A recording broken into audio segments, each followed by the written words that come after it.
Ikkinchi qavatdan kvartira qidirib yurgan xaridorlarimiz uchun juda ham yaxshi 3 xonali kvartirani sotuvga chiqqan. Polностью kirib yashashga tayyor, mebel texnikalari bor. Vokzal 49-maktabning orqasida bo'lyapti. Juda ham yaxshi kvartira. Ikkinchi qavatda podyezddan kirish eshigimiz, kirganda garderobniy shkaf, bu tarafda ham kattagina shkaf qo'yib ketilgan. Bu tarafda qarab chiqamiz. Marhamat, общий sanuzlamiz, yuvinish xonasi hamma sharoitlariga ega. Birinchi xonamiz bolalarimiz uchun 2 kishilik sharoit qilib qo'ygan. Divan, shkaf, dars qilish uchun joy, barcha sharoitlari bor. Va kattalar yotoqxonasi, marhamat. Двухспальня, shkaf, televizor. Kirib yashashga tayyor bo'lyapti.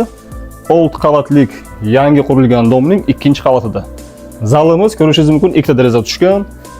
Yumshoq mebel, stol, televizor hamma sharoitlarga ega. Va oxirgi qismimiz marhamat, oshxonamiz bo'lyapti. Bu yerda ham kerakli texnika va mebellar qo'yib ketilgan. Xo'sh. Umumiy maydoni 79 metr kvadrat, 2-qavatda, vokzal 49-maktabning orqasida bo'lyapti. Boshlang'ich narxi 85 ming deyapti, yana savdosi bor.